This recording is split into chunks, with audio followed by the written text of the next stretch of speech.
প্রতিদিনের মতো এই সকল মানুষ তাদের নিজ নিজ কাজে যাচ্ছে। এদের মধ্যে সুন নামের একজন জাপানিজ ব্যক্তি হঠাৎ করে মাঝ রাস্তায় গাড়ি থামিয়ে ট্রাফিক জ্যামের সৃষ্টি করে। তখন একজন পুলিশ এসে তার কাছে জিজ্ঞাসা করে, তুমি রাস্তার মাঝে আছো কেন? জবাবে সুন বলে, আমি হঠাৎ আমার চোখে কিছুই দেখতে পাচ্ছি না, মানে গাড়ি সামনে কিংবা পেছনেও নিতে পারছি না। সুনের এই অবস্থা দেখে সেখানে থাকা সকলেই বেশ অবাক হয়ে যায়। সুনকে বাড়ি পৌঁছাতে সাহায্য করতে চায়। এতে করে সেখানে থাকা সকলেই বেশ খুশি হয়। এরপর জেড সুনকে পৌঁছে দেওয়ার জন্য গাড়িতে করে সুনের বাড়ির দিকে রওনা দেয়। কিন্তু মাঝ রাস্তায় এসে সুনকে বলে, গাড়িতে একটু সমস্যা হয়েছে, আপনি নেমে দাঁড়ান। তাই সুন গাড়ি থেকে নেমে মাঝ রাস্তায় দাঁড়িয়ে পড়ে। আর এই সুযোগে লোকটি গাড়ি নিয়ে সেখান থেকে পালিয়ে যায়। তখন বেচারা সুন মাঝ রাস্তায় দাঁড়িয়ে সাহায্যের জন্য আকুতি মিনতি করতে থাকে। কিন্তু কিছুক্ষণ পরে জেড আবার অন্য একজনের বেশভূষা ধরে সেখানে এসে হাজির হয় আর সুনকে তার বাড়িতে পৌঁছে দেয়। মূলত জেড চোর হলেও সুনের জন্য তার খারাপ লাগছিল, তাই সে এমনটি করে। তো যাই হোক, বাড়িতে আসার পরে সুনের স্ত্রী তার অন্ধ হয়ে যাওয়ার বিষয়টি লক্ষ্য করা মাত্রই তাকে নিয়ে শহরের বড় হাসপাতালের উদ্দেশ্যে রওনা দেয়। হাসপাতালে পৌঁছালে ডক্টর সুনের চোখের অনেকগুলো পরীক্ষা করে, কিন্তু কোনোভাবেই সে বুঝে উঠতে পারছিল না সুন হঠাৎ করে কেন এমন অন্ধ হয়ে গিয়েছে, কারণ সুনের চোখের কোনো জায়গাতেই কোনো সমস্যা নেই। এসব দেখে ডক্টর বলে, আমি আমার চাকরির জীবনে এমন অদ্ভুত সমস্যা কখনো দেখিনি। তখন ডক্টর সুনকে অন্য একটি হাসপাতালে গিয়ে চিকিৎসা করাতে বলে। এদিকে জেড তখনও সুনের গাড়ি নিয়ে পালিয়ে যাচ্ছিল, কিন্তু কিছু দূর যাওয়ার পর হঠাৎ সেও চোখে আর কিছুই দেখতে পায় না। তাই মাঝ রাস্তায় গাড়ি থামিয়ে সেখানে, কিন্তু ডেভিড তাদেরকেও সুনের মতো অন্য ডক্টরদের কাছে যেতে বলে। তো পরদিন সকালে উঠে ডেভিড লক্ষ্য করে সেও হঠাৎ তার চোখে কিছুই দেখতে পাচ্ছে না। সে ব্যাপারটা তার স্ত্রীকে জানায়, কিন্তু তার স্ত্রী যখন তার চোখ দেখতে চায় তখন ডেভিড তাকে দূরে থাকতে বলে, কারণ সে মনে করছে হয়তো সুনের কাছ থেকে কোনো ভাইরাস তার শরীরে এসেছে আর এটা তার স্ত্রীকেও এফেক্ট করতে পারে।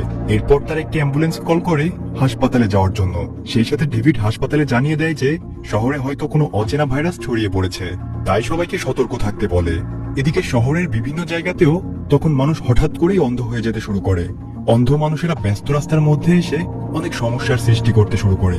শহরের এই অবস্থা দেখে ওই দেশের সরকার তখনই এটার বিরুদ্ধে ব্যবস্থা নিতে শুরু করে।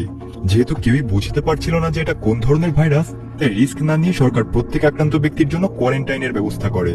ডক্টর ডেভিডকেও তখন কোয়ারেন্টাইনে পাঠানো হয়। ডেভিডের স্ত্রী কোনোভাবেই তাকে একা রেখে সেখান থেকে যেতে চাইছিল না, তাই সেও অন্ধ হওয়ার নাটক করে আর ডেভিডের সাথে ওই জায়গাতে কোয়ারেন্টাইনে থেকে যায়। আর ডেভিডকে বলে, আমি যে অন্ধ না এটা দয়া করে তুমি কাউকে বলবে না, তাহলে এরা আমাকে এখানে থাকতে দিবে না। এদিকে সুন, জেড সহ শহরের আরো অনেক ব্যক্তি এই ভাইরাসে আক্রান্ত হয়ে কোয়ারেন্টাইনে থাকার জন্য সেখানে চলে এসেছে। তো সুন যখন বুঝতে পারে সেখানে জেডও রয়েছে, তখন সে তার উপরে চড়াও হয়, কারণ জেড তার গাড়িটি চুরি করেছিল। এরপর ডেভিড তাদেরকে কোনো মতে থামিয়ে দেয়। রাতে সবাই লাইন ধরে ওয়াশরুমে যায়, আর লাইনের সামনে থেকে নেতৃত্ব দেয় ডেভিডের স্ত্রী। সে সবাইকে বলে, আমি এখানে তোমাদের অনেক আগে এসেছি, তাই এখানকার সবকিছু আমার আইডিয়া হয়ে গিয়েছে। তখন জেড তার সামনে দাঁড়িয়ে থাকা একটি মেয়ের গায়ে বাজেভাবে হাত দেয়, আর এটা দেখে ওই মেয়েটি তার হিল দিয়ে জেডের পায়ে ফুটো করে দেয় আর তার পা দিয়ে রক্ত বের হতে শুরু করে। এটা দেখে ডেভিডের স্ত্রী তার পায়ে কাপড় দিয়ে বেঁধে দেয়। তো পরের দিন সকালে দেখা যায় সুনের স্ত্রীও এই ভাইরাসে আক্রান্ত হয়ে সেখানে চলে এসেছে। সুন তার ওয়াইফকে দেখে অনেক খুশি হয়ে যায় আর একে অপরকে জড়িয়ে ধরে। এদিকে ডেভিড আর তার স্ত্রী রোজ সেখানে থাকা গার্ডদের কাছে যায় জেডের জন্য কিছু ঔষধ আনতে, কারণ জেডের পায়ে ইনফেকশন ছড়িয়ে পড়েছে। কিন্তু গার্ডেরা তাদেরকে সাহায্য না করে বন্দুক দিয়ে ভয় ভীতি দেখিয়ে আবারও ভেতরে পাঠিয়ে দেয়। এরপর তাদেরকে খাবার খেতে দেওয়া হয়, কিন্তু খাবারের মান এতটাই খারাপ ছিল যে তারা কেউই সেই খাবার ঠিক মতো খেতে পারছিল না। সেই সাথে খাবারের পরিমাণ অনেক কম ছিল, যা একজন মানুষের জন্য যথেষ্ট ছিল না। এটা দেখে ডেভিডের স্ত্রী সেখানে থাকা টেলিফোন ব্যবহার করে এমার্জেন্সি লাইনে সাহায্য চায়, কিন্তু কেউই তার ফোন রিসিভ করে না। তো এভাবেই সেখানে প্রায় এক সপ্তাহ অতিবাহিত হয়ে যায়, আর প্রতিদিনই অন্ধ মানুষের ভিড় বাড়তে থাকে। আর শহরে হঠাৎ মানুষ অন্ধ হয়ে যাওয়াতে অ্যাক্সিডেন্টের সংখ্যা বেড়ে যাচ্ছিল, তাই সরকার সবাইকে নিজ নিজ ঘরে থাকতে বলে, যাতে এই ভাইরাস ছড়িয়ে পড়তে না পারে। এদিকে ওই কোয়ারেন্টাইন সেন্টারের ভেতর মানুষ মানবেতর জীবনযাপন করতে থাকে। যেহেতু তারা চোখে দেখতে পারতো না, তাই তারা প্রায় সময় উলঙ্গ হয়ে যেখানে সেখানে মলত্যাগ করত। এর কয়েকদিন পরেই ওই কোয়ারেন্টাইন সেন্টারে একসঙ্গে হাজার হাজার মানুষকে ঢোকানো হয়, আর তারা সবাই ভাইরাসের কারণে অন্ধ হয়ে গিয়েছে। তখন সেখানে থাকা গার্ডরা সবাইকে শৃঙ্খলাবদ্ধভাবে হাঁটতে বলে, কিন্তু একজন ব্যক্তি তাদের কথা না শুনে সেখানে দাঁড়িয়েছিল, তাই তারা ওই ব্যক্তিকে গুলি করে মেরে ফেলে। আর গুলির শব্দ শুনে সেখানে থাকা সবাই এদিক সেদিক ছুটতে থাকে, তাই তখন পায়ের নিচে পড়ে অনেক মানুষ মারা যায়। এটা দেখে গার্ডরা তাদেরকে কবর দেওয়ার জন্য আসে না, কারণ তাদের নিজেদেরও আক্রান্ত হবার ভয় ছিল। এটা দেখে ডেভিডের স্ত্রী আর বাকিরা মিলে কোনো মতে লাশগুলোকে মাটি চাপা দিয়ে দেয়। পরদিন সকালে তারা সবাই রেডিওতে শুনতে পায় পৃথিবীর সব জায়গাতেই এই ভাইরাসটি ছড়িয়ে পড়েছে, এমনকি বিভিন্ন দেশের প্রধানমন্ত্রীও এই ভাইরাসে আক্রান্ত হয়েছে। কোয়ারেন্টাইন সেন্টারে অনেক মানুষ চলে আসার কারণে জায়গাটা অনেক নোংরা হয়ে যেতে শুরু করে। তাই সবাই মিলে ঠিক করে তারা একটি টিম গঠন করবে, যাতে করে তারা সকলেই নিয়ম শৃঙ্খলা মেনে সুন্দরভাবে দিন কাটাতে পারে। কিন্তু ওই জায়গাটা ভিন্ন ভিন্ন ওয়ার্ডে বিভক্ত ছিল। তাই ডেভিড 3 নম্বর ওয়ার্ডে গিয়ে সবাইকে বোঝানোর চেষ্টা করে। আর তখন ওই ওয়ার্ডের টম নামে একজন ডেভিডকে লিডার হিসেবে মানতে অস্বীকার করে আর বলে, আমি আমার ওয়ার্ডের কিং। আর তখন সেখানে থাকা সবাই টমের পক্ষ নিতে শুরু করে। এদিকে জেডের পায়ে ইনফেকশন মারাত্মক আকারে ছড়িয়ে পড়েছে, তাই সে কষ্ট সইতে না পেরে সেখান থেকে বাইরে আসে আর গার্ডদের কাছে এসে সাহায্য চায়। কিন্তু গার্ডরা তাকে সাহায্য করার বদলে গুলি করে মেরে ফেলে। পরদিন সকালে টম সেখানকার কন্ট্রোল রুমে যেতে না করো তাহলে কাউকে খাবার দেওয়া হবে না। এই কথা শুনে সেখানে থাকা সবাই বলে, আমাদের কাছে তো কোনো টাকা নেই, তাহলে আমরা তোমাকে কিভাবে পেমেন্ট করব? জবাবে টম বলে, তোমাদের কাছে যা কিছু আছে তোমরা আমাকে তাই দিতে পারো। টমের কথা শুনে তখন সবাই তাদের কাছে থাকা মূল্যবান জিনিসগুলো একত্র করে তা টমকে দিয়ে দেয়। কিন্তু ওই জিনিসগুলো নিয়ে টম সেখানে থাকা 35 জনের মধ্যে মাত্র 28 জন মানুষের খাবার দেয়। আর এটা দেখে ডেভিড খুব রেগে যায়, কিন্তু তার কোনো কিছুই করার ছিল না, কারণ টমের কাছে একটি বন্দুক ছিল। তাই সে নিজেকে ওইখানকার লিডার হিসেবে দাবি করছে। কিন্তু ডেভিড এই টর্চার সহ্য করতে পারছিল না, তাই সে মানসিকভাবে অনেক ভেঙে পড়েছিল। আর অতিরিক্ত ডিপ্রেশনে পড়ে সে ওইখানকার একটি মেয়ের সঙ্গে অনেক ঘনিষ্ঠ হয়ে যায়। আর তার স্ত্রী তাদের দুজনকে দেখে ফেলে, কিন্তু সে তাদেরকে কিছুই বলে না, কারণ সে নিজেও জানে এখানকার সকলেই এখন সাইকো হয়ে যাচ্ছে। তখন ডেভিডের স্ত্রী ওই মেয়েটিকে বলে দেয়, আমি অন্ধ নই আর সবকিছুই দেখতে পাই। সেই সাথে সে মেয়েটিকে আরো বলে, ভবিষ্যতে আর কখনো তুমি আমার হাজবেন্ডের কাছে এসো না। পরদিন টম কন্ট্রোল রুমে এসে আরো একটি অ্যানাউন্সমেন্ট দেয়। সে বলে, এখন তো তোমাদের কাছে আমাকে দেওয়ার মতো কিছুই নেই, তাই এখন থেকে খাবার পেতে হলে এখানে থাকা মেয়েদেরকে আমার সাথে সেক্স করতে হবে। এই কথা শুনে সবাই অনেক আতঙ্কিত হয়ে পড়ে, এমনকি সবাই গার্ডদের কাছে সাহায্য চায়। কিন্তু গার্ডরা বলে, আমরা তোমাদেরকে কোনো সাহায্য করতে পারবো না।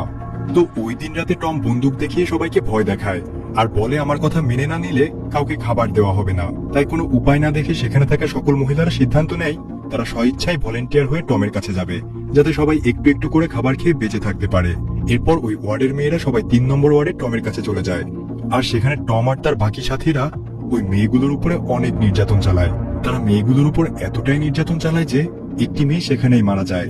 আর এসব দেখে ডেভিডের স্ত্রী একদমই সহ্য করতে পারে না, তাই সে একটি কাঁচি হাতে নিয়ে টমকে মারার উদ্দেশ্যে চলে যায়। কিন্তু টমকে মারার আগে উইলিয়াম নামে টমের একজন সহযোগী তার উপস্থিতি টের পেয়ে যায় আর বন্দুক দেখিয়ে তাকে বাধা দেয়। কিন্তু তবুও সে কোনো মতে টমকে মেরে দেয় আর সেখান থেকে পালিয়ে চলে আসে। এরপর রাতের বেলায় তাদের আর কোনো প্রকার খাবার দেওয়া হয় না, কারণ খাবারের দায়িত্ব ছিল টম এবং তার লোকদের আন্ডারে। আর টমের অবর্তমানে তারা সব খাবার নিজেদের দখল করে নেয়। আর এটা দেখে সেখানে লুসি নামের একটি মহিলা অনেক রেগে যায় আর একটি লাইটার হাতে নিয়ে 3 নম্বর ওয়ার্ডে চলে আসে। আর সেখানে এসে পুরো ওয়ার্ডে আগুন লাগিয়ে দেয়। মুহূর্তের মধ্যে আগুন ছড়িয়ে পড়ে আর সেটা দেখে সবাই অনেক ছোটাছুটি করতে শুরু করে। তখন ডেভিডের ওয়াইফ এটা দেখে সবাইকে সাহায্য করার জন্য এগিয়ে আসে আর সবাইকে পথ দেখিয়ে বাইরে নিয়ে আসে। কিন্তু বাইরে আসার পর কোনো গাইড আর তাদের উপর গুলি চালায় না, কারণ সেখানে আর কোনো গার্ডই ছিল না। এরপর তারা দরজার কাছে গেলে দেখতে পায় দরজাটিও খুলে রাখা হয়েছে, অর্থাৎ তারা বুঝতে পেরে হয়তো তাদেরকে ছেড়ে দেওয়া হয়েছে। তাই তারা সবাই সেখান থেকে বেরিয়ে আসে আর শহরের বিভিন্ন জায়গায় ছড়িয়ে পড়ে। তারা বাইরে এসে বুঝতে পারে গোটা পৃথিবী এখন জনমানব শূন্য আর চারিদিকে শুধু ধ্বংসস্তূপ। মানুষ খাবারের জন্য একে অন্যের সাথে মারামারি করছে, সেই সাথে কিছু পশু পাখি তো মানুষের মৃতদেহ খুবলে খাচ্ছে। ডেভিড আর তার ওয়াইফ সবাইকে নিয়ে একটি বারের ভেতরে যায় খাবার খোঁজার উদ্দেশ্যে। এরপর তার হাতের কাছে যা কিছু পায় তাই খেতে শুরু করে। ডেভিডের ওয়াইফ ব্যাগ ভর্তি খাবার নিয়ে সেখান থেকে বাইরে চলে আসে, কিন্তু ওই অন্ধ মানুষেরা শব্দ শুনে বুঝতে পারে ডেভিডের ওয়াইফের হাতে খাবার রয়েছে। তাই তারা ডেভিডের ওয়াইফের উপর হামলে পড়ে। বাইরে থাকা ডেভিড বুঝতে পারে যে তার ওয়াইফ ঝামেলায় পড়েছে, তাই সে দ্রুত ভেতরে গিয়ে তার ওয়াইফকে সেখান থেকে বাঁচিয়ে বাইরে নিয়ে আসে। এরপর দুজনে সেখান থেকে অনেক দূরে এসে খাবার ভাগাভাগি করে খায়। এর কিছুক্ষণ পর ডেভিডের ওয়াইফের কাছে একটি কিউট কুকুর আসে আর কুকুরটিকে দেখে তার ভীষণ ভালো লেগে যায়। তবে কিছুক্ষণের মধ্যেই সেখানে বৃষ্টি হতে শুরু করে। এটা দেখে ডেভিডের স্ত্রী ওই কুকুরটিকে নিয়ে একটি চার্চের ভেতর চলে আসে আর বাইরে মানুষেরা যেভাবে পারছিল বৃষ্টির পানি সংগ্রহ করার চেষ্টা করছিল, কারণ দীর্ঘদিন তারা বিশুদ্ধ পানি খেতে পায়নি। তো যাই হোক, তারা ওই দিন রাতটা সেখানেই পার করে দেয়। তো পরদিন সকালে ডেভিড এবং তার ওয়াইফ দুজনে মিলে সবাইকে পথ দেখিয়ে তাদের বাড়ির দিকে নিয়ে যেতে থাকে। এরপর তারা সবাই মিলে ডেভিডের বাড়িতে গিয়ে উপস্থিত হয়। ডেভিড এবং তার ওয়াইফ সবাইকে তাদের নিজেদের জামা কাপড় পরতে দেয় আর ওই দিনের পর থেকে তারা সবাই একটি রুটিন মাফিক জীবনযাপনে চলে আসে। ডেভিডের ওয়াইফের সহযোগিতায় তারা আস্তে আস্তে শৃঙ্খলাবদ্ধ জীবনযাপন করতে শুরু করে। তারা এখন শুধুমাত্র খাবারের প্রয়োজনেই বাইরে যায়, বৃষ্টির সময় খাবার পানি সংগ্রহ করে এবং নিয়মিত গোসল করে। এভাবে আস্তে আস্তে অনেকগুলো দিন অতিবাহিত হয়ে যায় আর তারা সবাই এখন একটি পরিবারের মতো বসবাস করতে শুরু করে। সুন এখন তার স্ত্রীকে আগের থেকে অনেক বেশি ভালোবাসে। সেই সাথে ডেভিড এবং তার ওয়াইফের মধ্যে সম্পর্কটাও ঠিক হয়ে গিয়েছে। এর প্রায় সপ্তাহখানেক পরে একদিন সকালে সুন হঠাৎ লক্ষ্য করে সে আবারও আগের মতো চোখে দেখতে পাচ্ছে। এরপর তার মতো আস্তে আস্তে সেখানে থাকা সবাই চোখে দেখতে শুরু করে আর তারা বুঝে যায় তাদের শরীর ভাইরাসের বিরুদ্ধে প্রতিরোধ করে তুলতে সক্ষম হয়েছে, তাই তারা আবারও চোখে দেখতে পাচ্ছে। আর এভাবেই তারা আবারও নর্মাল জীবনে ফিরে আসে। কিন্তু অন্ধ অবস্থায় তাদের কাটানো পেছনের কয়েকটি দিন তারা কখনোই ভুলতে পারবে না।